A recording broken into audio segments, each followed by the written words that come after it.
placer de presentarles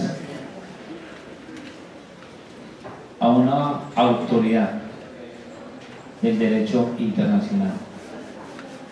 Aprovechen esta conferencia, aprovechen lo que se les va a decir, aprovechen para preguntar. Es una autoridad en la materia.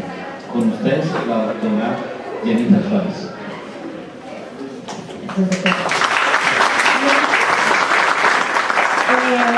Bueno, la mayoría aquí ya los conozco y seguramente me van a escuchar hablar, pues no va a ser muy novedoso para alguno de ustedes. La conferencia del día de hoy básicamente trata de mostrarles a ustedes el resultado de mi tesis doctoral, que está en fase de finalización. Ya estamos pendientes únicamente de algunas revisiones y esperando poder hacer este mismo ejercicio que hoy me plantearon con ustedes, poderlo sustentar ya ante mi jurado. Mi tesis doctoral básicamente se trata de un análisis criminológico respecto de los crímenes de lesa humanidad en derecho penal internacional en contextos de conflicto armado, en aquellos países donde ha habido un proceso de paz. Tengan presente lo siguiente, y es que no es un análisis dogmático de derecho penal, es únicamente un análisis de tema criminológico, y lo que ustedes van a escuchar, pues a pesar de que trata de tener cierto contenido dogmático, al final es netamente criminológico.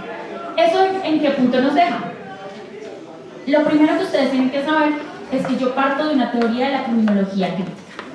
La criminología crítica parte por hacer todos los cuestionamientos respecto al derecho penal, cómo se usa, cómo se emplea, hacia quién se dirige. Y eso lo evalúo yo en todo el tema de derecho penal internacional. Ya que algunos de ustedes han sido mis estudiantes, saben que el derecho penal internacional está destinado solo a aquellas situaciones que se consideran de mayor gravedad. Lo que yo hice básicamente fue seleccionar qué países se encuentran investigados por la Corte Penal Internacional por crímenes de lesa humanidad, en países donde ha habido procesos de paz. Esa selección me arrojó 4 países: Sudán, que está muy famoso el día de hoy, que capturaron a su expresidente; el Congo, Costa de Marfil y Uganda. Esos 4 países son investigados por la Corte Penal Internacional, a pesar de que tenían o de que estaban llevando a cabo un proceso de paz por crímenes de lesa humanidad. A lo largo de mi tesis, arranco por hacer una evaluación de qué son los crímenes de lesa humanidad. Ustedes se preguntarán por qué seleccioné los crímenes de lesa humanidad y por qué no el genocidio, o por qué no los crímenes de guerra si iba a hablar de procesos de paz. La razón es muy sencilla. Si nosotros hablamos de genocidio, ustedes inmediatamente se remiten a hablar de exterminio de algún tipo de población, con ciertas condiciones nacionales, étnicas, religiosas, políticas, con la discusión que haya. Pero la discusión no está en por qué existe el crimen. La discusión está en a qué grupo vamos a proteger, en razón de qué se va a proteger. Si nos vamos a los crímenes de guerra, entonces vamos a ver qué está permitido y qué no en la guerra. Pero tampoco hay un problema en su definición. De hecho, ya venimos con el derecho internacional humanitario. Pero los crímenes de lesa humanidad sí hay un cuestionamiento, y es qué entendemos por crímenes de lesa humanidad. Lo que yo hice fue una investigación desde 3 presupuestos filosóficos, políticos y jurídicos para entender cómo definir esos crímenes de lesa humanidad. Resulta que encontré que son simplemente violaciones a derechos humanos. Y cuando uno dice violaciones a derechos humanos, la pregunta es ¿qué violaciones a derechos humanos? Si se viola el derecho a la educación, ¿hay un crimen de lesa humanidad? Y ustedes dirán seguramente no. Si se viola el derecho al trabajo, tampoco. Pero si hablamos de que se está violando el derecho a la vida, que se están imponiendo condiciones de vida que lleven al exterminio, si hablamos de actos de violencia sexual, por ejemplo, ustedes van a decir acá sí hay crímenes de lesa humanidad. Entonces la pregunta fue cómo llegar a esa selección de los crímenes. ¿Cómo selecciono yo que esto es un crimen de derecho nacional y no un crimen de derecho internacional? ¿cómo selecciono yo que este derecho humano no lo voy a proteger a través del derecho penal y este otro sí? La conclusión fue la siguiente, desde el aspecto criminológico, y es que los crímenes de lesa humanidad son crímenes de poderosos. Son violaciones tan graves a derechos humanos que implican la violación flagrante a esos derechos cometidos necesariamente por un grupo de poder. No puede cometerse un crimen de lesa humanidad si no es cometido por un grupo de poder. Y hablamos de un grupo de poder de tres clases: poderosos políticos, poderosos económicos y poderosos militares. Estos tres tienden a confundirse. Y entonces cuando uno entiende que cuando estamos hablando de crímenes de poderosos, no se pueden violar derechos humanos si no se hace desde el poder, pues básicamente uno va a entender que aquí hay un problema respecto del derecho penal internacional.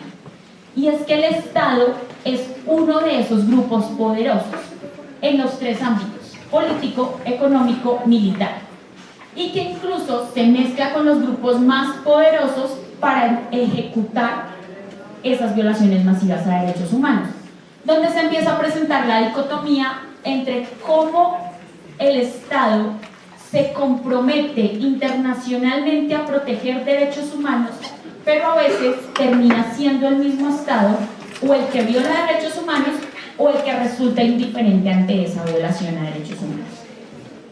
La primera categoría que queda señalada entonces, o que yo señalé, fue: no vamos a hablar más de crímenes de lesa humanidad como una categoría jurídica en la que simplemente nos referimos al Estatuto de Roma y decimos un ataque generalizado, sistemático en contra de una población civil. No, digo, vamos a analizarlo desde la criminología como aquellos crímenes de poder. Y esto nos va a permitir incluir violaciones a derechos humanos no solamente occidentales, porque los derechos humanos pues también son una creación occidental. Muy difícilmente se atiende a los derechos humanos que tienen pactados los países musulmanes, por ejemplo. Pero cuando uno entiende que estos crímenes de poderosos incluyen las violaciones a derechos humanos, entendidos como una integración, que asumimos que el derecho internacional tiene que ser integrador y no segregador, la visión es diferente. A partir de ese criterio, revisé desde la criminología crítica que se había dicho. Y en derecho internacional, pues se cuestionan los tribunales de Nuremberg, se cuestiona cómo se hace una justicia de vencedores sobre vencidos, pero aparte de todo, cuando uno habla de crímenes de poderosos, vuelven y vinculan al Estado. En ese entendido, yo entré a hacer el análisis de la investigación que se ha hecho sobre estos 4 países. Para los que ya aquí han visto clase conmigo, recordarán que para que haya una investigación en un país, la Corte Penal Internacional tiene que determinar que la situación es de alta gravedad, que concurre un número tal de víctimas que termina afectando la conciencia de la humanidad. En ese sentido, lo que sucede básicamente es que la Fiscalía de la Corte hace una investigación previa. Lo que sucede hoy en Colombia, la Fiscalía de la Corte Penal Internacional tiene un examen preliminar sobre Colombia por 2 situaciones: falsos positivos y por el proceso de paz. Una vez encuentra los elementos suficientes dentro de ese examen preliminar, dice hay que investigar, o simplemente dice ¿sabe qué? No hay que investigar. Lo que pasó con Venezuela previamente. Hoy nuevamente están intentando abrir un examen preliminar. Lo que pasó con Irak hace 4 años más o menos. Resulta que estos 4 países africanos, y hago la alusión a que son africanos no gratuitamente porque ha sido muy cuestionado si es una Corte Penal Internacional o una Corte Africana, en estos 4 países había procesos de paz, se estaban llevando a cabo procesos de paz.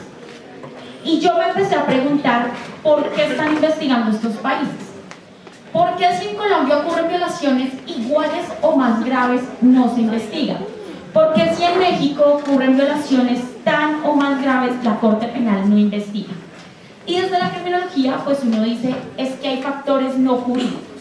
hay unos factores económicos, sociales, políticos, culturales e incluso religiosos que hacen que la intervención sea más importante que cuando nos se seleccionan ciertos países. Y les voy a contar los hallazgos dentro de estos 4 estados. Uganda es un país autorreferido. Uganda se refirió a sí mismo ante la Corte Penal Internacional. Haya pasado una situación muy parecida como en Colombia. Estaba el Estado y había una guerrilla que pretendía derrocar al régimen existente. Lo que sucedió fue que el presidente dijo: me quito a los guerrilleros, enviando este país a la Corte Penal Internacional. Enviaron el país, es el primer país por el que se envió, y a la fecha no tenemos ninguna condena, desde el 2002, en ese país. Resulta que cuando estaban investigando, el fiscal de la corte dijo: un momentico, aquí no solo hay violaciones de parte de la guerrilla, hay violaciones de parte también del Estado. Y empezaron a investigar. Y la corte también dijo: esta es mi oportunidad de legitimarme internacionalmente, voy a tener mi primer caso. Y lo que han demostrado es que no han podido llevar a cabo ningún tipo de condena, de situación que realmente demuestre la eficacia, la legitimidad internacionalmente de la Corte Penal Internacional. Eso sumado a que Uganda se convirtió en un aliado internacional para Occidente, porque tener a la Corte Penal Internacional metida en el corazón de África permitió hacerle el seguimiento a Sudán y hacer esta persecución que le ejecutaron a Omar al-Bashir, y vamos a ver si ya una vez está arrestado lo van a remitir o no a la Corte Penal Internacional. Y no me atrevo a decir si sí o si no, pero económicamente la Corte no tiene en dónde recibirlo. Hay 2 países que son los que reciben a las personas, que tienen un convenio, Francia y Holanda, que hace unos años no están dispuestos realmente a cargar con los pesos económicos que implica llevar a una persona para un juicio de 8 o 10 años. En Sudán sucede algo interesante, y es que Sudán, dentro de mi tesis, yo lo califiqué como el Estado terrorista. A Omar al-Bashir, independientemente de las violaciones a derechos humanos que hayan ocurrido, tengan esto presente, yo nunca niego que en estos países ocurrieron violaciones a derechos humanos, solamente que son menos o igual de graves que en otros países, solo que allá la Corte sí intervino. Lo que sucedió en Sudán fue que Sudán empezó a hacerse aliado de Libia, de Siria y de países que eran abiertamente enemigos de Occidente. Sudán no hacía parte de la Corte Penal Internacional, pero lo remitieron. El Consejo de Seguridad, los 5 países que hacen parte del Consejo de Seguridad, decidieron remitirlo. Y ellos lo primero que dijeron fue: aquí no hay competencia. Aún así, la Corte decidió investigarlos. Nos quedan 2 países, que son Congo, donde sí hay una condena. Hubo una primera condena a los 12 años, fue la primera condena que por fin ejecutó la Corte Penal Internacional, con una cosa bastante llamativa, y es que a Luanga del Congo lo condenan por reclutamiento de menores, y la Corte dice: tenemos todo un sistema maravilloso con el que vamos a reparar a las víctimas. Y cuando llegan a reparar a las víctimas, ese señor Luanga ya había vendido todos sus bienes. Y ya la Corte no tuvo nada que hacer ni con qué reparar a las víctimas. El Congo es uno de los países más ricos en diamantes. Y aquí el tema económico siempre fue muy fuerte. En el Congo realmente lo valioso era ver cómo se lograba esa explotación minera. En el Congo, la Fiscalía inició a motu propio la investigación. Y la Fiscalía para ese entonces tenía un criterio numérico y decía: vamos a sacar tantas condenas por año. Cuando cambió la Fiscalía y se dieron cuenta que la Corte no era tan eficiente como creía, que requerían de la cooperación internacional, cambiaron el criterio cuantitativo por el cualitativo. Y dijeron: está bien, no requerimos tantas investigaciones, pero sí buenas investigaciones. Al final en el Congo tenemos 2 personas condenadas y 1 persona absuelta, después de 15 años, 17 cumple este año la Corte Penal Internacional. Y finalmente yo analicé Costa de Marfil, que es un caso bastante interesante, porque Costa de Marfil era uno de los países más prósperos dentro de África. Resulta que Costa de Marfil cambió el régimen.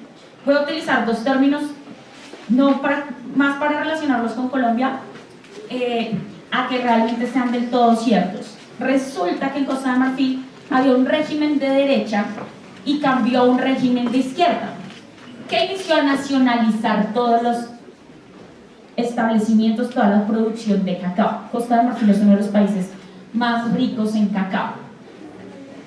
Y en ese momento Francia y Estados Unidos, que eran los dueños de las productoras de cacao, hicieron todo para que se refiriera el país ante la Corte Penal Internacional.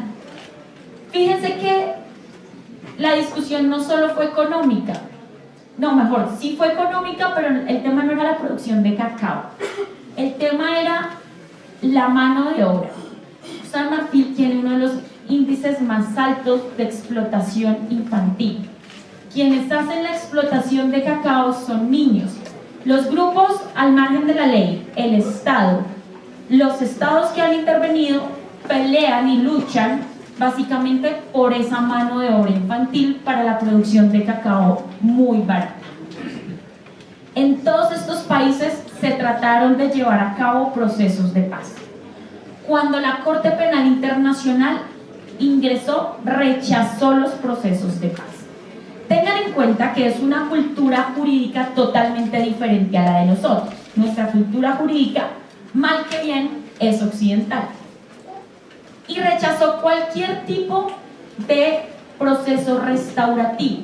Por ejemplo, en Uganda tienen algo muy interesante, y es que las víctimas solamente pedían que sus victimarios dentro de un ritual tomaran una bebida de un árbol. Eso lo entienden como una forma de pedir perdón, como una forma de reconciliarse dentro de sus creencias étnicas. La Corte Penal Internacional entró y dijo: no, señores, esto no es justicia. A nosotros solamente nos interesa aquella justicia que sea totalmente retributiva. Y como no hay justicia, nos llevamos el caso. Han rechazado todos los procesos de paz donde ha habido justicia restaurativa. Si no hay justicia retributiva, para la Corte no ha sido suficiente. Ese rechazo solamente ha provocado lo siguiente, y es que en todos estos estados los conflictos y las violaciones a derechos humanos se mantengan. No han procurado para nada la pacificación. De hecho, en situaciones como Costa de Marfil, que fue una situación política, muchísimos seguidores de que era el presidente se han opuesto totalmente a la remisión del Estado ante la Corte Penal Internacional. Han sido los mismos sujetos los que han dicho: mire, se llevaron a gente que no tenía nada que ver. Condenaron a Lubanga en el Congo, y Lubanga era un militar más, pero a esos máximos responsables de las violaciones a derechos humanos no se los llevaron. Las víctimas no hemos obtenido reparación, y los procesos de paz en lo único que han quedado es en que queden en un papel, pero no se puedan llevar a cabo procesos reales de pacificación. Eso me llevó a preguntarme, que es, digamos, que parte de traer todo el proceso investigativo, a indagar: y entonces, ¿qué pasa en Colombia? ¿Qué pasa con nuestro proceso de paz? ¿La Corte Penal Internacional va a intervenir o no va a intervenir? Y haciendo una revisión criminológica y verificando esos presupuestos que hacen que sean crímenes de poderosos, lo que yo me di cuenta es que el derecho penal en general, no solo en los ámbitos locales, sino que eso se traspola al ámbito internacional, es que es una persecución a aquellos sujetos en el aspecto local, a aquellos estados en el ámbito mundial que son considerados periféricos, que no son considerados occidentales. Si ustedes se fijan, el derecho penal local o nacional generalmente persigue a ciertos sujetos que no tienen unas condiciones económicas favorables. Realmente la diferenciación a la hora de perseguir a los sujetos es evidente y pasa lo mismo en los estados. Un estado como Estados Unidos, aun cuando no sea parte, como pasaba con Sudán, tampoco va a ser referido jamás a la Corte Penal Internacional. Si ustedes se fijan en los procesos migratorios que ocurren hoy a lo largo del Mediterráneo, estos países, a pesar de que cometan violaciones a derechos humanos, tampoco van a ser remitidos a la Corte Penal Internacional y hacen parte del Estatuto de Roma. Y viendo eso, entonces dije, ¿dónde queda Colombia? Colombia no hace parte de un grupo de países poderosos, tampoco hace parte de uno de los estados fallidos, como son calificados los países africanos, pero sí somos un estado fallido en desarrollo. Y un estado fallido en el que vamos a mirar qué situaciones tiene para que no intervenga la Corte Penal Internacional. Cuando uno califica un estado fallido, pues tiene que ir a mirar cómo se califica un estado fallido. Y para eso, el Fondo Monetario Internacional, el Banco Mundial, hace unas gráficas, calcula el PIB, la distribución, y nosotros estamos en el medio. Estos 4 países que les acabo de señalar están totalmente abajo en el listado, de puesto 90 y pico hacia abajo. Nosotros estamos como en el 56. Si no somos un estado fallido, pero tampoco un estado poderoso, ¿qué va a pasar con el proceso de paz? Resulta que la Corte Penal Internacional se dio cuenta que su intervención no es la salvación, que su intervención realmente es una afectación, sin que eso sea no voluntario. En muchos de estos países entraron a democratizar, donde no habían elecciones, lo que sucedió fue que dijeron, vamos a hacer una democracia y esto nos va a permitir que no haya violaciones a derechos humanos, y no siempre la democracia implica no violación a derechos humanos. ¿Por qué no van a ingresar en Colombia? Políticamente somos un país, nuevamente repito, más o menos occidental. Tenemos una democracia, independientemente de las críticas que tengamos, tenemos implantada una democracia. Elecciones libres, entre comillas, seleccionamos, cambiamos cada 4 años nuestros legisladores, al ejecutivo, nos adaptamos al sistema. Jurídicamente resulta que también pasa lo mismo. Nosotros no tenemos procesos de perdón y olvido. Y hay una de las razones por las que la Corte no va a ingresar. Aquí han cuestionado el proceso de paz en que va a ser amnistía, perdón y olvido, que va a haber totalmente impunidad respecto de los crímenes que se han cometido, pero resulta que no, tenemos un sistema mixto de intervención en el que hay de un lado verdad, justicia, reparación y del otro lado hay una condena, larga, corta y no necesariamente de prisión. Y ahí es donde la Corte dice, como está mixta, estamos mezclando los dos sistemas, justicia retributiva pero también justicia restaurativa, pues no tengo a qué intervenir. Tienen un sistema jurídico que no me interesa modificar, un sistema político que tampoco me interesa modificar, una cultura muy occidentalizada y aparte de todo religiosamente tampoco hay por qué intervenir. Si yo quiero obtener un aliado político de Colombia, lo puedo obtener sin la intervención. Si quiero obtener réditos económicos de un país como Colombia, se puede hacer sin intervención. ¿Para qué generar un gasto que no tiene la Corte? Más bien me invento, tomen la palabra de la mejor manera, más bien creo una figura que se llama la complementariedad positiva. Ya la habían creado en el 2010, la habían empezado a usar, pero con Colombia es lo que van a aplicar. Y es decir, como yo no voy a intervenir, lo voy a ayudar. Tranquilo Colombia, no se preocupe con su proceso de paz, voy a ir y le voy a estar contribuyendo. Usted me muestra qué adelantos tiene y yo los reviso y le digo si estoy de acuerdo o no estoy de acuerdo. Cuenta que aún me apoyo, pero yo no voy a poner ni jueces ni fiscales para investigar. Y si ustedes se dan cuenta es lo que hace la Corte Penal Internacional en sus visitas periódicas. Emite conceptos frente a las objeciones que había hecho el presidente Duque, emite un concepto diciendo no estoy de acuerdo, revíselas que esto puede generar responsabilidad internacional, pero no interviene directamente. Y les quiero contar un dato, por ejemplo, de estos 5 países, incluido Colombia, el país con la mayor tasa de desplazados es Colombia. Colombia tiene desplazados internos de 9 millones de personas, respecto del Congo, donde hay 7 millones de personas. En temas de violencia sexual reconocidos, tenemos 20.000 mujeres víctimas por lo menos, respecto de otros países, de estos países mejor, no de otros, que tienen 18.000 víctimas. Si ustedes se dan cuenta, estamos con un número más amplio que el de estos países, no solo porque nuestro conflicto fue más extendido, sino porque realmente fuimos uno de los países con mayor violencia hacia la población civil. Aún así, la Corte no va a intervenir. ¿Cuál es básicamente mi aporte al conocimiento desde la criminología y el derecho penal?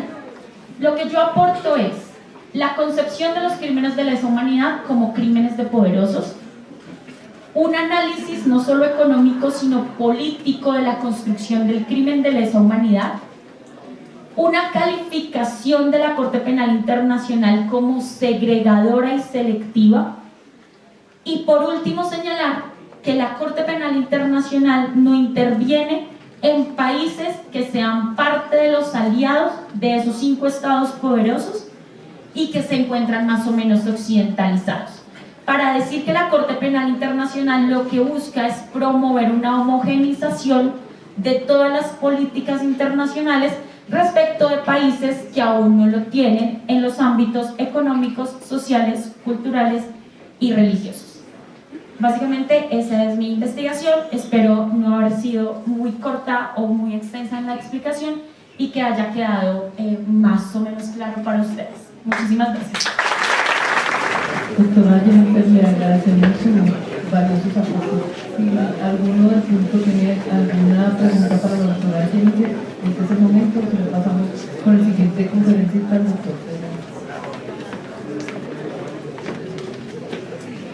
Buenas noches, soy Daniel Fernando Escobar, estudiante de la Facultad de Derecho, de tercer semestre. Yo quiero hacer una pregunta sobre derecho internacional y la violación o crímenes de lesa humanidad, tanto del Estado como del autor de los crímenes que fue la FARC. ¿Por qué no se investiga o por qué la Corte no llega a investigar los genocidios contra servidores públicos y contra la población civil y sobre todo contra las mujeres o niñas? Esa sería mi pregunta.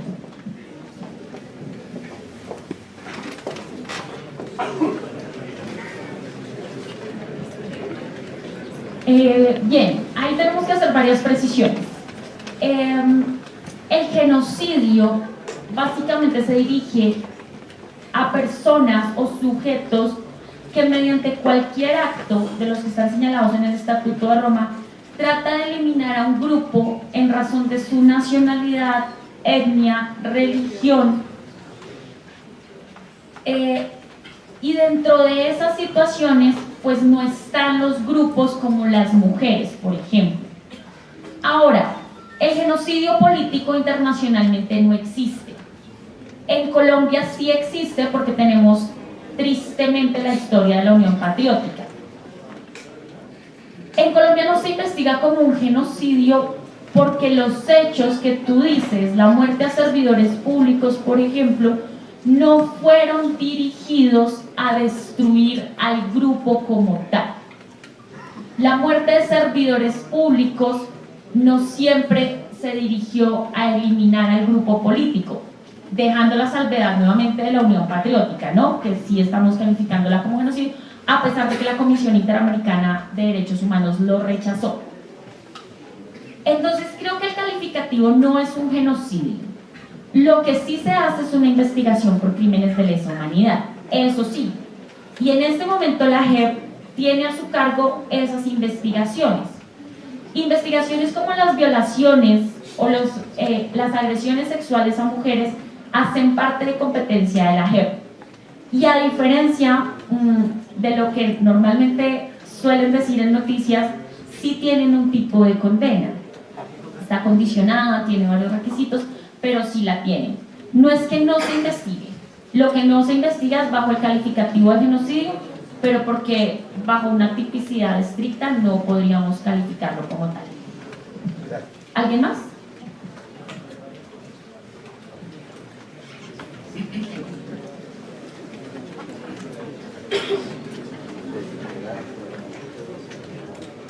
A continuación, presento al doctor Pedro Luis Bonilla Bolaños, que es procurador judicial penal. El doctor es egresado de la Universidad Libre de Colombia, tiene especialización y maestría en Derecho Penal, especialización y maestría en la Universidad Alcalá de Henares en Derechos Humanos y es doctorado de la Universidad Alfonso X de Sabio. Los dejo con la conferencia de evolución y conceptos de Derecho Internacional Humanitario. Muy buenas noches. Y agradezco a la doctora Yanis González por invitarme a esta conferencia. Como el tema es tratar sobre el derecho internacional humanitario, es necesario comenzar desde las bases. Fue importante la anterior conferencia por cuanto me dejó unos temas que son indispensables discutir aquí. Cuando vamos a hablar de derecho internacional humanitario, nos enfocamos directamente al derecho internacional público y sobre el desarrollo del derecho internacional de los derechos humanos. Pero siempre a nosotros, como estudiantes de derecho y abogados, ¿no? Siempre cuando nosotros hablamos de derechos humanos, siempre se nos viene a nosotros en la cabeza el chip, de que son aquellas vulneraciones a esos bienes jurídicos trascendentales, ¿no? O sea, lo que acontece y que amerita un reproche de la comunidad internacional, o la dañosidad al bien jurídico. Pero sucede que el concepto de derechos humanos va más allá de eso. El concepto de derechos humanos es un concepto ético y político, como lo dijo la doctora con anterioridad. El concepto de derechos humanos que nosotros manejamos aquí en Colombia es un criterio netamente del mundo occidental. Para los derechos humanos, el mundo musulmán o estados donde hay regímenes políticos y económicos que son diferentes al colombiano, como un sistema comunista, el concepto de derechos humanos es diferente. Pero sucede que los derechos humanos, como lo sabemos todos, son derechos inalienables, imprescriptibles, que le pertenecen al individuo por el hecho de ser persona, son irrenunciables. Este concepto tiene su origen en la moral y la ética. Mire que los profesores, Norberto Bobbio, decía, el concepto de derechos humanos es un concepto de la evolución del mundo occidental. ¿Y por qué? Porque los derechos humanos tienen una noción histórica, es la evolución de la humanidad. Y los derechos humanos vigentes son los que requieren la sociedad en ese contexto, en ese momento. Por eso es que evolucionan y son cambiables.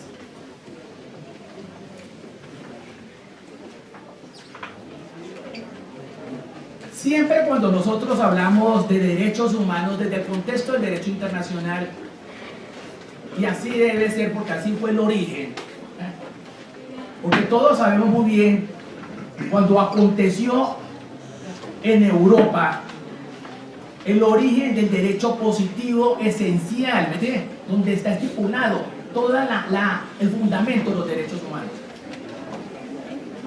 ¿Se acuerdan cuando en Inglaterra se promulgó en el año 1215 por el rey Juan Sin Tierra la primera constitución? ¿Y por qué estoy hablando de constitución? Porque en la constitución política, en su título segundo, están consagrados unos derechos humanos que por el hecho de estar contenidos ahí ya se les indica otra denominación, se les dicen derechos fundamentales. En 1215, cuando hubo esa problemática social en Inglaterra que se puso en riesgo el sistema político, la monarquía. ¿Qué aconteció? Los nobles se sublevaron, exigiéndoles al Estado, entre comillas, al rey, porque ustedes saben muy bien que en ese momento la monarquía no era de régimen constitucional, sino autoritaria. Le exigían a la monarquía, al rey, que cuando se fueran a debatir legislaciones tributarias, o sea, referente a impuestos, al pueblo tenía que oír, el pueblo tenía que ser escuchado. Y ese fue el primer inicio de la positivización, de la normativización de los derechos humanos, donde se le impuso al Estado un límite al poder absoluto. No, señor, usted puede ser mucho el rey, pero al pueblo tiene que oír y no tiene que abusar. Si estos antecedentes no le sirvieron para nada a los monarcas de Europa, conllevando a crisis a finales del siglo XVIII. Todos sabemos muy bien lo que aconteció con la Revolución Francesa.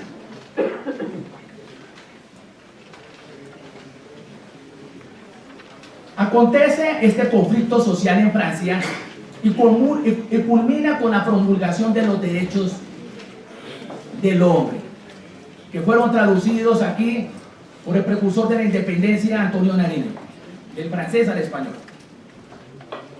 Y desde ahí se indicó en esos articulados, en esa norma, que el poder estaba en cabeza del pueblo. El rey no era soberano. Se le impuso unos límites al poder que eran necesarios. El poder estaba concentrado. ¿Qué aconteció? Gracias a los enciclopedistas de la época, comenzando por John Dewey en Inglaterra, que fue el que comenzó a dar los cimientos sobre sus escritos del contrato social, donde se decía: no, señor, nosotros tenemos que centrarnos con el poder y llegar a un acuerdo. Todos estos cimientos políticos fue lo que conllevó a que cambiara el estado feudal en la que se encontraba Francia y se impusiera un nuevo estado de índole liberal, donde se garantizaban unos derechos fundamentales, derechos que son la esencia del Estado occidental: la libertad, la propiedad privada. Montesquieu también indicó y apoyó bastante con sus ideas a la división del poder, como lo conocemos hoy. Esto es indispensable conocerlo, porque los derechos humanos es un concepto abstracto demasiado amplio, y para desarrollar toda esta temática, por eso es que los estudiosos, los filósofos, juristas, consideraron que era necesario desarrollar varias temáticas en forma especializada, y por eso es que hoy en día hablamos del concepto de derechos humanos como derechos fundamentales, derecho internacional de los derechos humanos y también el derecho internacional humanitario, porque todos consagran y ponen en vigencia y efectividad a los derechos humanos.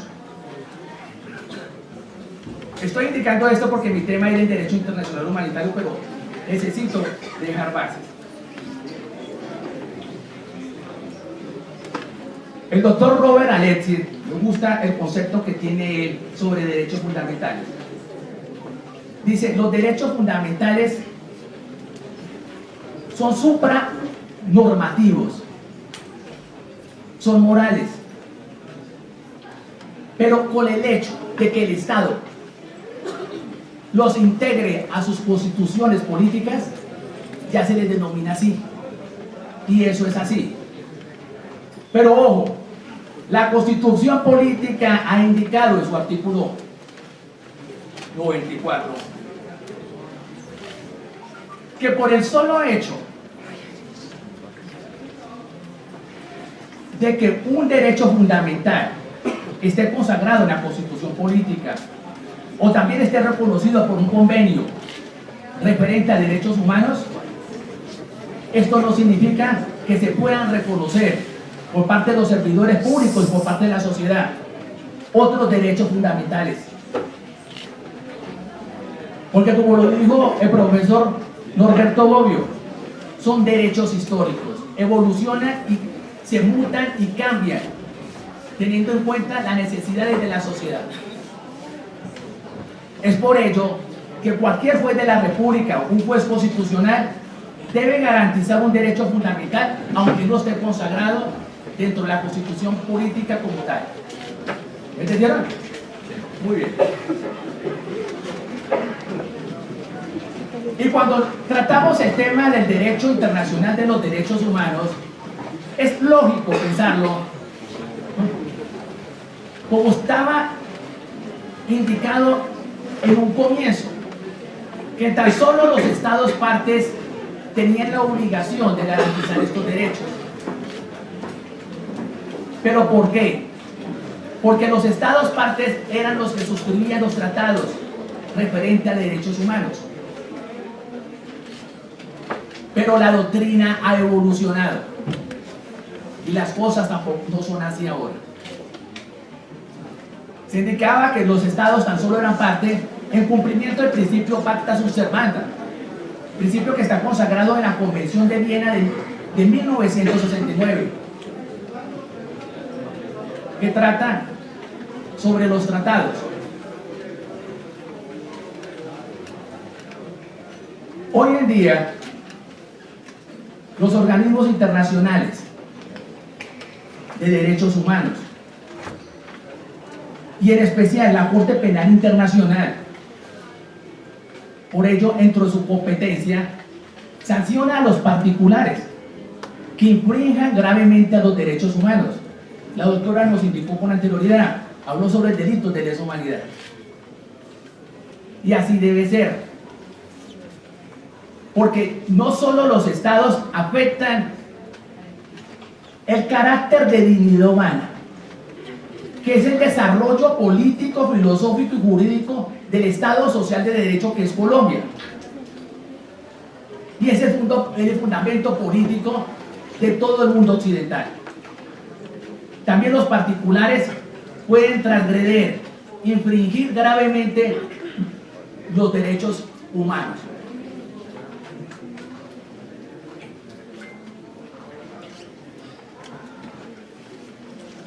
Ahora entraré en materia sobre derecho internacional humanitario.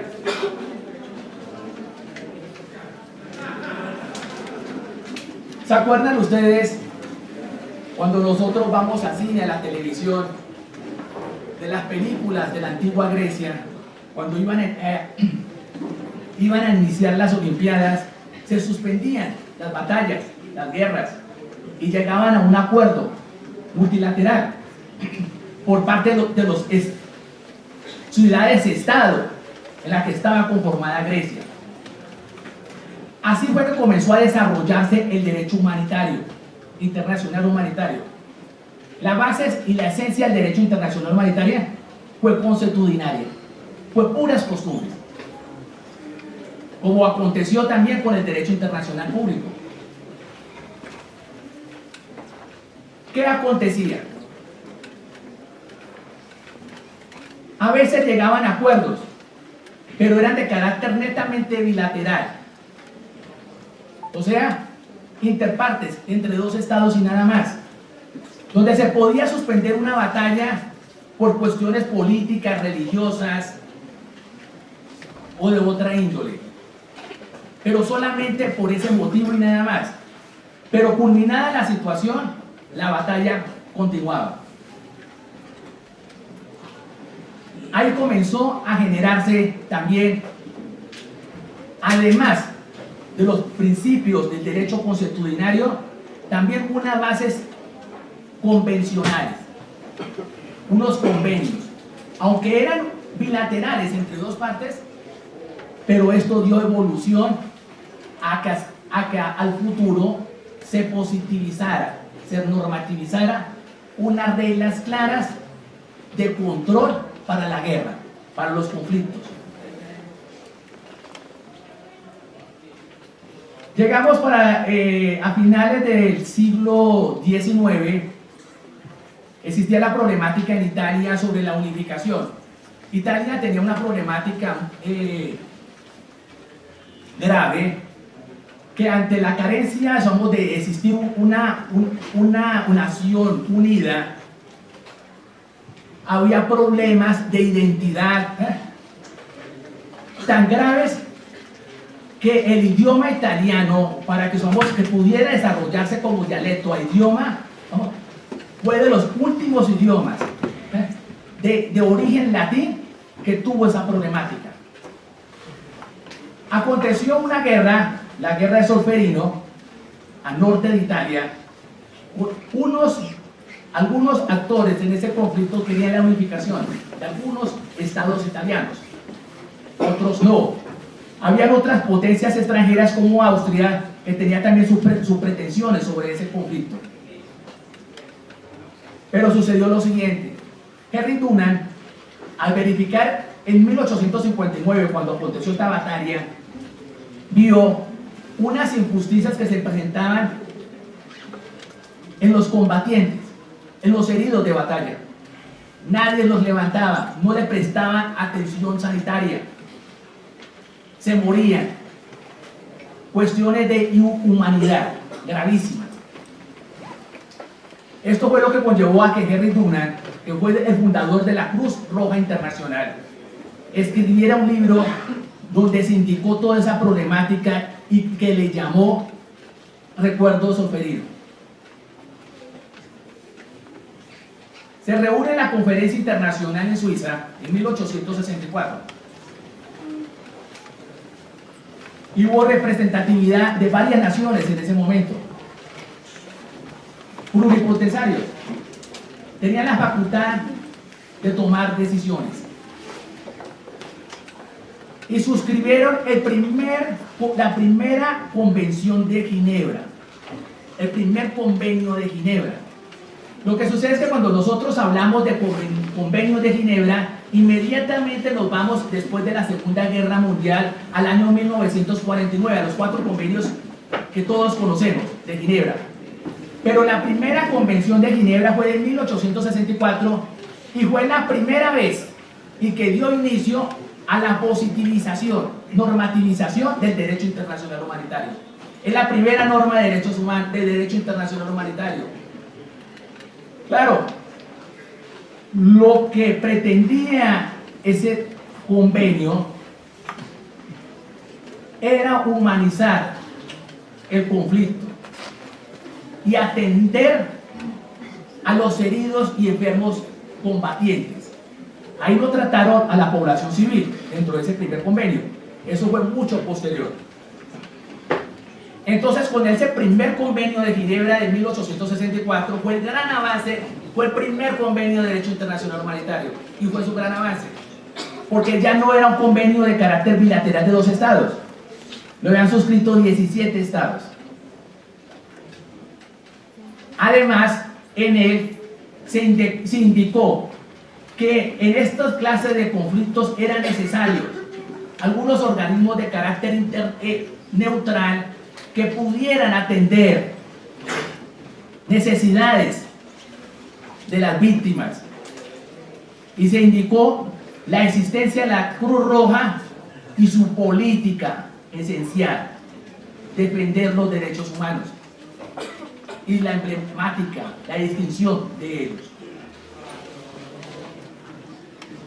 Fue la primera norma de carácter universal y prevaleció por mucho tiempo. Pero aconteció lo siguiente: se fueron promulgando alrededor del mundo muchos tratados, convenciones, pero no tenían esa fuerza, esa vigencia y ese poder de vinculación, de compromiso a nivel internacional. Hasta que acontece la Primera Guerra Mundial. Se presenta ese conflicto en Europa y ya era una situación demasiado crítica, porque ya no era una guerra entre uno o dos o tres estados, sino era ya de carácter internacional, donde estuvo vinculados muchos estados. Y comenzó la crítica después de culminar la guerra, la Primera Guerra Mundial, de que se tenía que sancionar a la guerra. ¿Por qué se tenía que legislar o regular el derecho a la guerra? No. Si la guerra afecta a la sociedad, se debe reprochar ese conflicto. Y así comenzó la discusión de va y viene, y no permitió un desarrollo después de ese conflicto de carácter internacional, como sí aconteció después de la Segunda Guerra Mundial. Llega la Segunda Guerra Mundial y se viene esa problemática.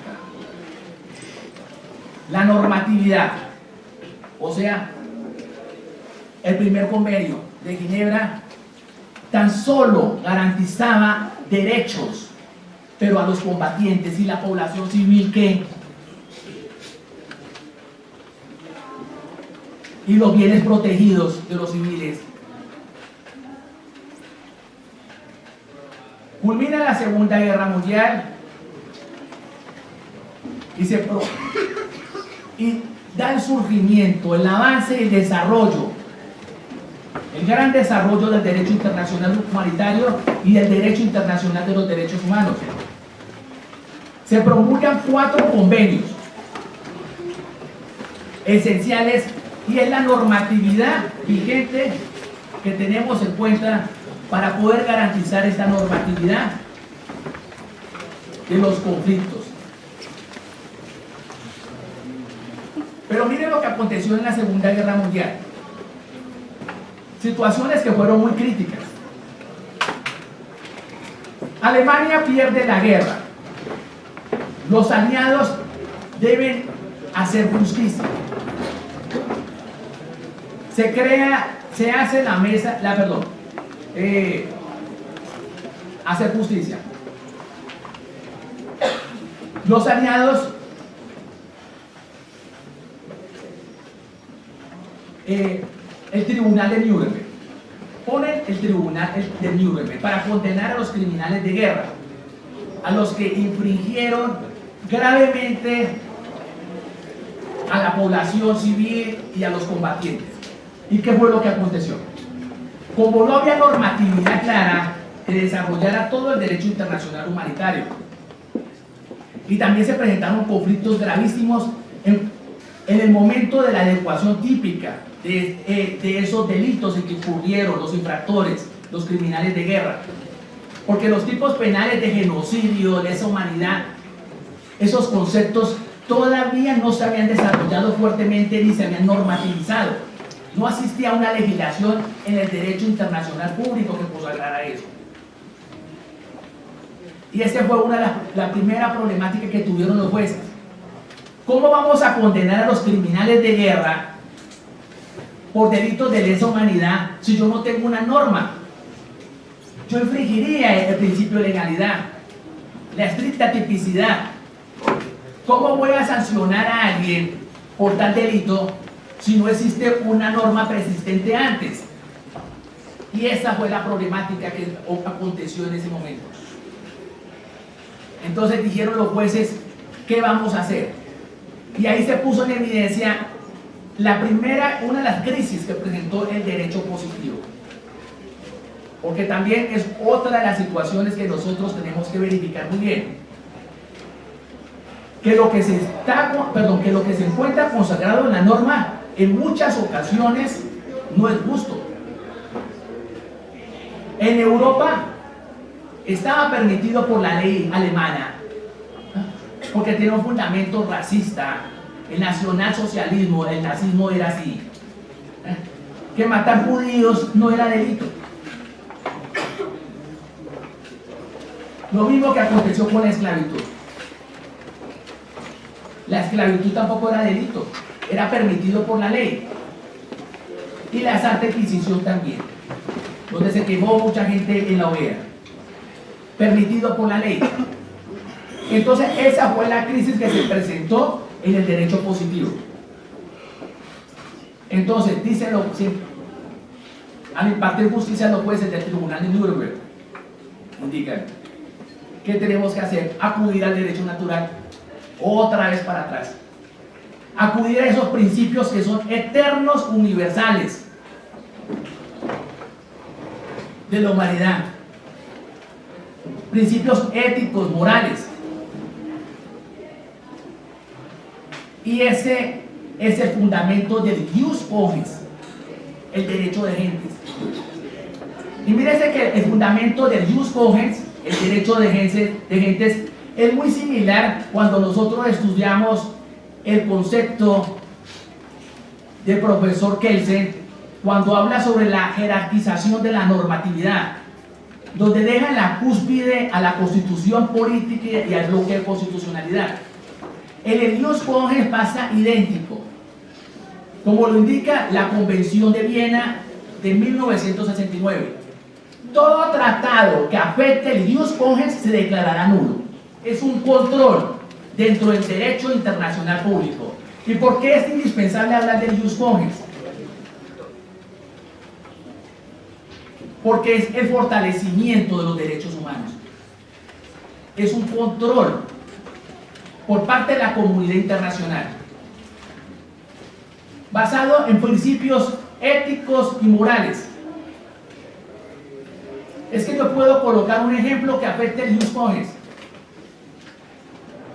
Que se presente una batalla o una guerra en este momento y que se haga un tratado indicando que se pueden matar a los prisioneros de guerra. Es algo ilógico, que va en contra del desarrollo internacional de los derechos humanos, con el fundamento del derecho internacional humanitario, y por lo tanto debe ser declarado nulo o no tenerse en cuenta.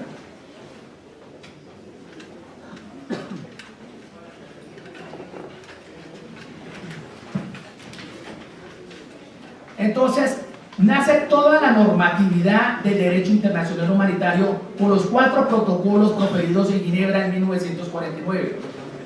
El primero, para atender a los heridos y los enfermos de las tropas terrestres. Y los segundos, para los heridos y enfermos de los náufragos de las tropas del mar. El tercero, para los prisioneros de guerra. Atender la dignidad humana de los prisioneros de guerra. Y el cuarto protocolo de Ginebra de 1949 trata sobre la protección que se le debe dar a la población civil.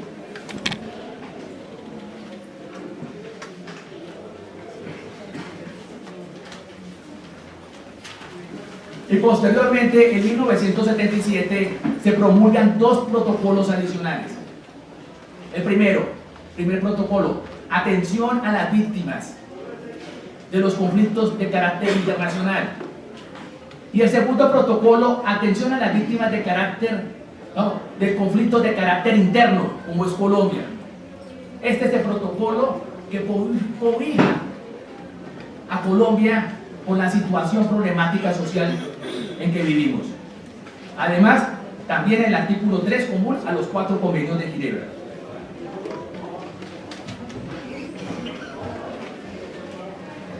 Entonces ya comienza a surgir el derecho internacional humanitario. Y hay unos conceptos que nosotros no podemos pasar por alto. El concepto jus ad bellum. El concepto jus ad bellum significa el derecho que tiene cualquier sociedad, cualquier estado, de legítima defensa, así sea individual o colectiva, ante una agresión que sufra esa sociedad, para declarar la guerra. Esto que nos da a entender que ya la guerra por sí sola ningún estado la puede declarar. Tiene que haber motivos justificables para que la pueda declarar, porque si no, hacia futuro los dirigentes de ese Estado pueden verse inmersos en una investigación ante la Corte Penal Internacional por delitos de guerra o delitos de agresión. ¿Ve? Ya le pusieron límites a la guerra. Y otra situación, también le concedieron a algunas sociedades que todavía en la actualidad viven en un sistema colonial o en un sistema arbitrario, para poderse sublevar, poder declarar la guerra como derecho fundamental. Y ya sabemos muy bien que desde la Declaración de los Derechos del Hombre de 1789 así lo dice. Eso lo dice el artículo 2 de esa declaración. El derecho que tiene cualquier ciudadano ante la opresión, rebelarse. Por eso es que los delitos políticos tienen otro contexto totalmente diferente al delito común. Pero ya iniciado el conflicto, hay otro concepto, hay otro instituto jurídico que se debe respetar. Y esa es la esencia del derecho internacional humanitario. El jus ad bello. El jus ad bello significa que se deben respetar las reglas de la guerra, los medios y los métodos. Los medios, cuando yo me refiero a los medios, estoy hablando de las armas. Ustedes ya saben muy bien que hay varios convenios limitando el uso de armas biológicas, de minas antipersonales como la Convención de Ottawa, sobre también armas que producen una destrucción innecesaria, desproporcional al interés militar. Y los métodos tienen que estar consagrados y garantizar unos principios fundamentales del derecho internacional humanitario.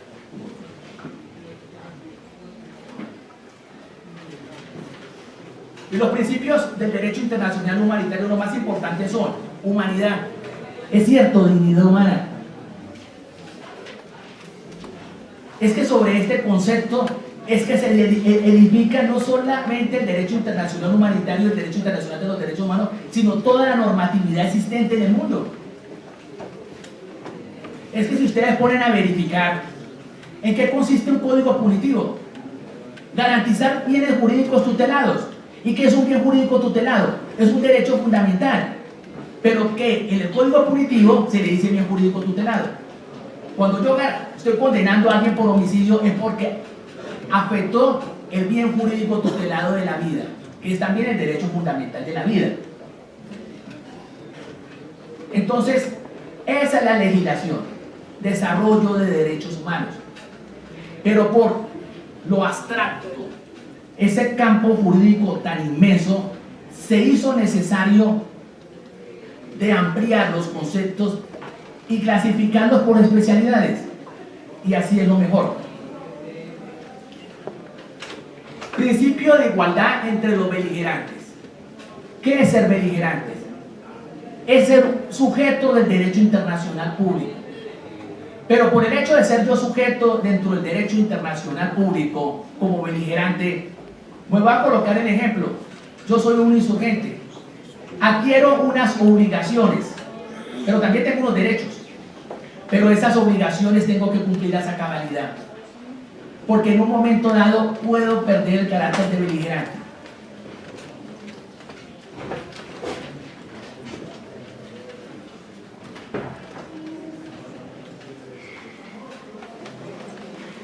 Principio de necesidad militar.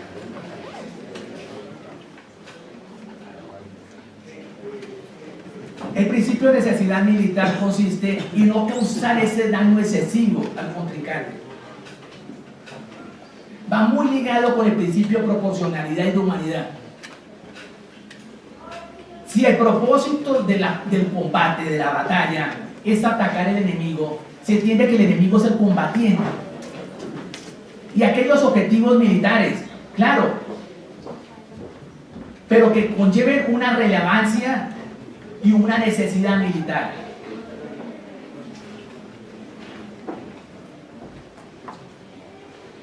Principio de no discriminación.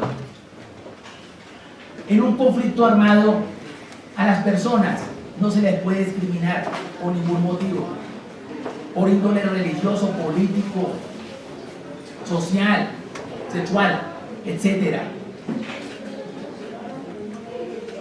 Ya dijimos que el derecho de Ginebra se refiere a buscar la humanización del conflicto armado en aras a que a las víctimas no se les cause un sacrificio innecesario. Pero les voy a indicar también, que se me estaba pasando por alto, también hay otras legislaciones de guerra que hablan sobre el derecho de la Haya.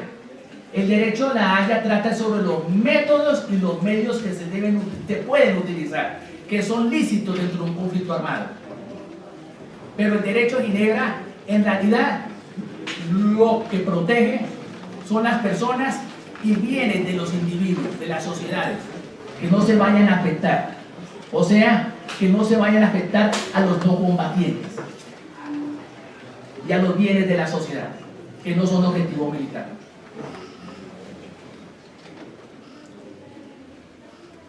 Principio de distinción. Es uno de los más importantes y se me estaba pasando por alto. Siempre cuando va a haber un conflicto o se va a presentar una batalla y si hay tiempo para planear, los combatientes tienen que ser muy cuidadosos en esta situación. Aquí en Colombia opera el derecho operacional militar y ellos deben distinguir con antelación cuáles son los objetivos militares que conlleven a que se debe atacar determinada posición estratégica.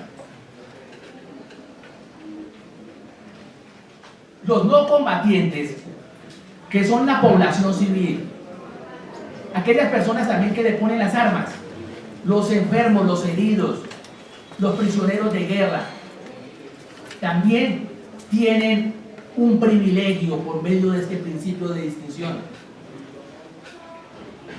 Si tiene la categoría de no combatiente, se le debe garantizar su dignidad humana. Cuando yo infringo el principio de distinción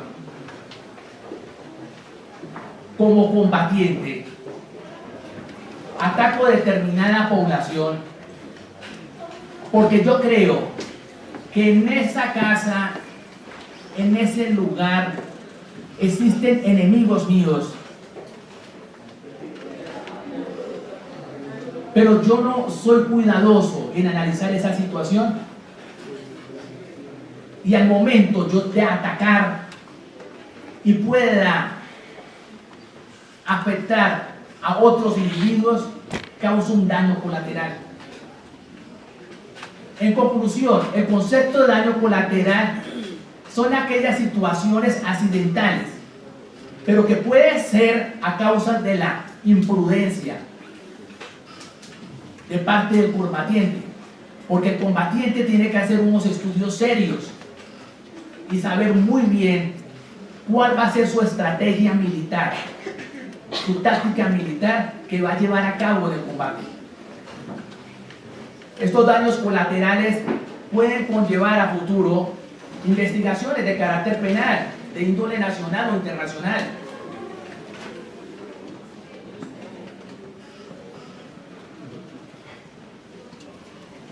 En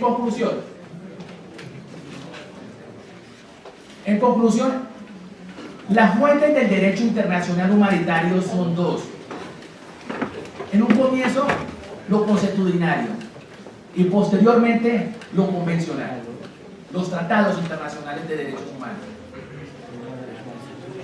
Y tiene un fin: lograr humanizar el conflicto armado por medio del criterio del concepto que yo les indiqué, el ius ad bellum. En la guerra no todo es permitido, debe haber controles.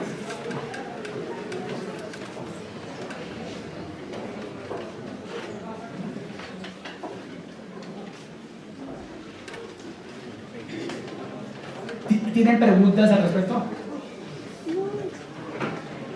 Muy bien.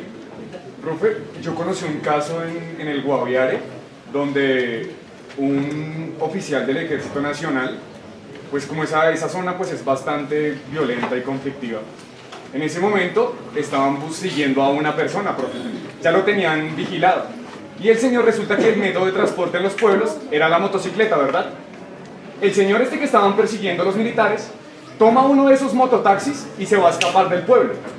Los militares al ver esto le disparan con la mala suerte de que en vez de darle a la persona el derecho de distinción aquí, el principio de distinción no hubo. Le disparan efectivamente a la motocicleta y le dan al conductor y resulta que el señor solamente era un mototaxista. Ahí, profe, la pregunta que pues, decían en el caso era ¿qué derecho fue principal? Si el derecho a la guerra y como tal el derecho internacional humanitario o los derechos del hombre y cuál podría llegar a primar, profe. ¿Y hay qué? El derecho internacional humanitario indica que prevalece es él. Ante un conflicto se debe verificar con antelación que no se le vaya a causar ningún daño a una persona que tiene el carácter de no combatiente. Si ellos sabían con antelación que ese insurgente salió a correr y acudió a un motociclista y se subió a esa moto y se evadió, fue un error de táctica estratégica militar. No debieron haber disparado porque se podía presentar una situación de dolo eventual con el fin de dar de baja al enemigo de ellos, al contrincante, podía causar un daño colateral y dar de muerte al conductor. Otra situación también gravísima ahí, la calidad de combatiente y no combatiente. Él es insurgente. Mire que el fundamento fáctico es muy necesario para resolver una problemática. Si el insurgente salió corriendo y no estaba armado y no estaba en ese momento en batalla y respondiendo a la fuerza pública, ese no era proceder de la fuerza pública, porque él, aunque fuese insurgente, no tenía la calidad de combatiente. Es que tener la calidad de combatiente requiere unos supuestos objetivos que son indispensables, y casi siempre se da la calidad de combatiente es cuando existe ya el conflicto, una toma guerrillera, una batalla. Ahí hubo error.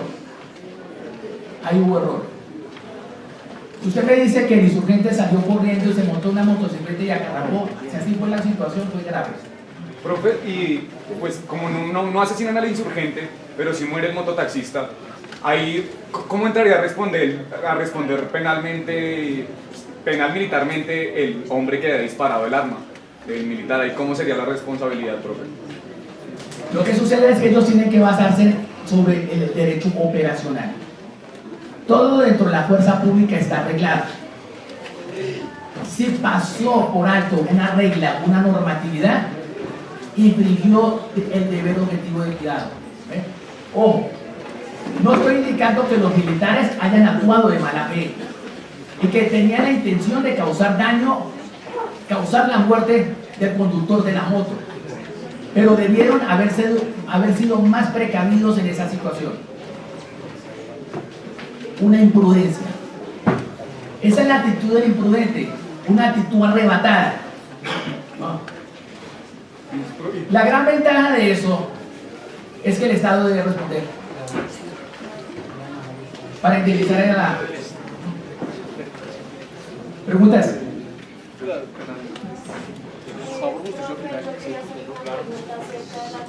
A las víctimas de conflicto interno. En el caso de que esa atención se vea vulnerada, por ejemplo, en el caso de Colombia, por el proceso de paz a las víctimas del conflicto armado, ¿es posible que las víctimas denuncien el hecho ante el derecho internacional y que haya una responsabilidad? ¿Y de qué clase sería la responsabilidad? Sí, buena la pregunta.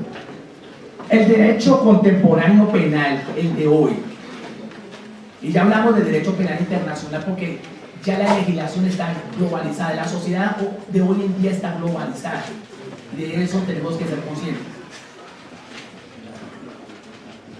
El derecho penal Y eso fue uno de los grandes errores que se cometió cuando se promulgó el Código de Procedimiento Penal, donde se indicaba que había dos partes que eran protagónicas y las víctimas no tuvieron esa representatividad, ese protagonismo. Fue por la jurisprudencia de la Corte Constitucional que le dio el protagonismo a las víctimas. ¿Pero por qué? Porque nosotros, al hacer la comparación con el derecho internacional penal, hay que atender a unos postulados del derecho penal contemporáneo, de verdad, justicia y reparación. La víctima, dentro del contexto del derecho penal internacional como del derecho penal interno, es protagónica también dentro del sistema. Claro que hay varias formas de indemnización,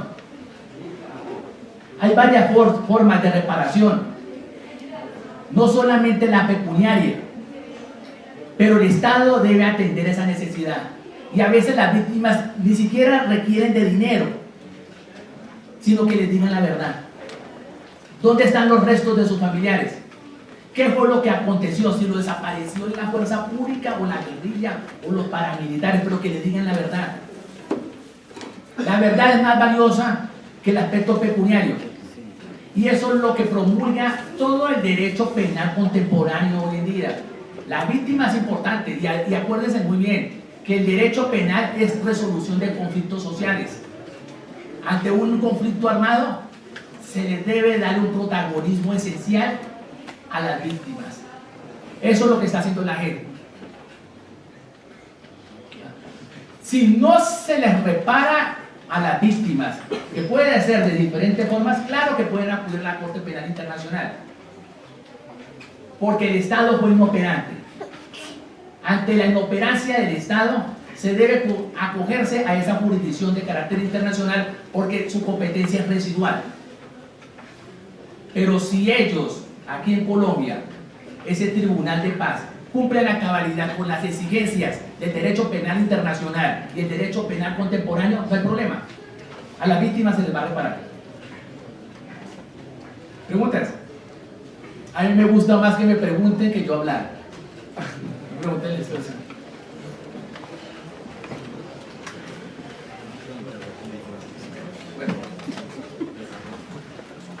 Usted inició hablando sobre la Constitución y los derechos fundamentales. En el artículo 44 de la Constitución, cuando se habla de la prevalencia de los derechos de los niños sobre los derechos de los demás, ese término prevalencia no traslada este derecho del niño como a la zona de los derechos fundamentales. Claro que sí, así es. Y es que póngame cuidado la significación que tiene ese artículo. Dentro de la sociedad, los menores tienen prevalencia, siempre. Y un ejemplo de ello fue cuando se promulgó el Código de la Infancia y la Adolescencia.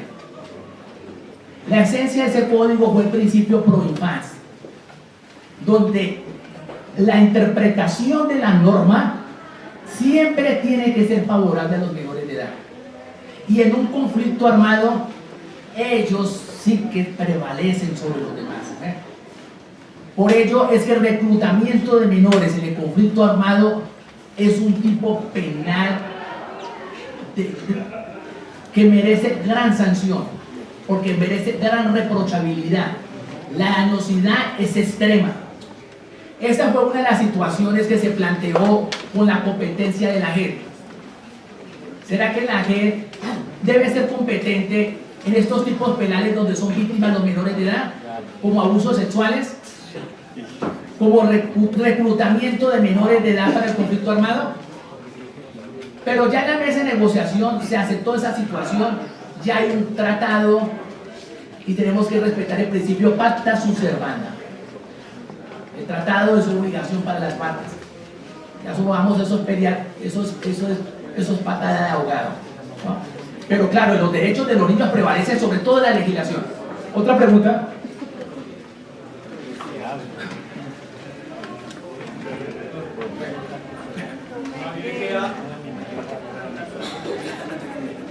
En el protocolo 1 de los convenios de Ginebra, en el artículo 37, está prohibida la perfidia.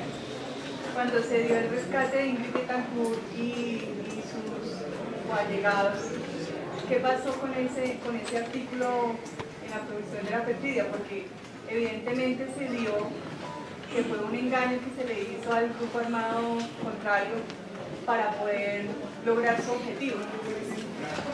Muy bien, es cierto. Ahí dice lo que sucede en lo siguiente. En la conducta punible hay que hacer varios juicios, desde tipicidad, antipunicidad y por último culminar en el juicio de culpabilidad. Cuando nosotros llegamos al juicio de antipunicidad material, tenemos que verificar si se causó una lesión gravísima al bien jurídico tutelado. El bien jurídico tutelado es las personas y bienes del derecho internacional humanitario. Y también hacer este juicio de lesividad. Pero además de eso, dentro de la antipunicidad formal, yo puedo verificar si hay una causal exonerativa de responsabilidad. Y si yo soy fiscal, yo pondero derechos. Porque los servidores públicos y sobre todo los que manejan el ámbito del derecho penal tienen que siempre ponderar derechos. Incurrieron en una tipicidad, pero es un tipo penal de menor identidad que el tipo penal por el cual era víctima no solo Ingrid Betancourt, sino 3 norteamericanos. Eran 4 personas que estaban secuestradas hace muchos años.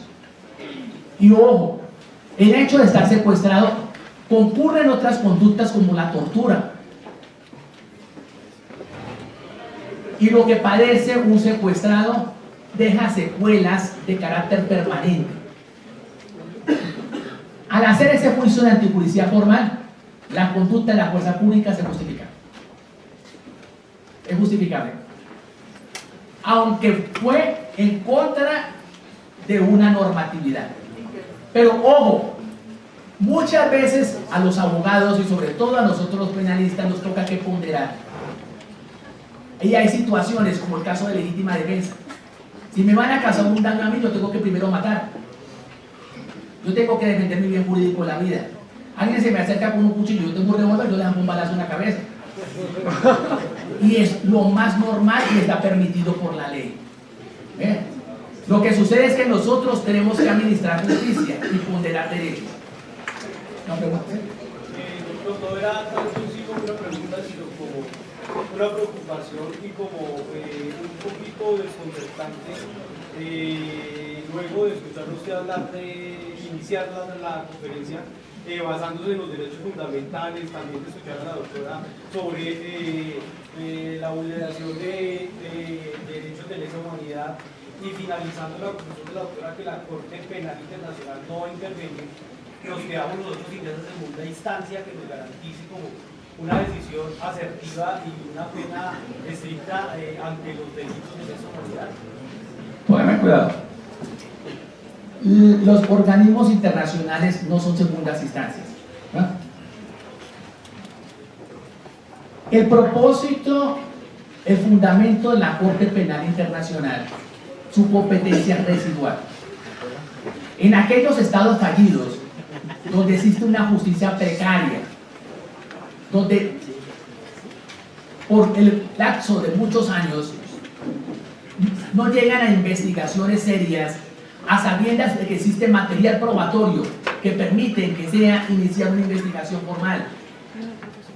Si se demuestra la inoperancia por parte del Estado en administrar justicia, ahí es que entra a operar la Corte Penal Internacional. Pero también hay otras situaciones. La Corte Penal Internacional entra dentro de su competencia cuando el Estado es parte o cuando el Consejo de Seguridad de las Naciones Unidas lo exige a la Corte Penal Internacional que inicie la investigación. Pero mire la situación que está cambiando al día de hoy. La fiscal general de la Corte Penal Internacional, Estados Unidos le quitó la visa, porque inició una investigación por tropas, por errores que cometieron las tropas estadounidenses en Afganistán. Estados Unidos no ha suscrito ningún tratado de rango de derechos humanos, o sea, no es Estado parte. Y como pertenece al Consejo de Seguridad de las Naciones Unidas y tiene derecho a veto, considero que ya los mismos Estados Unidos no van a solicitar su propia investigación. Pero como los derechos humanos son derechos naturales, son derechos éticos, y por el concepto de jus cogens, el derecho de gentes, ya la competencia se extendió. La Corte Penal Internacional a futuro va a investigar a particulares y miembros de los gobiernos de cualquier nación.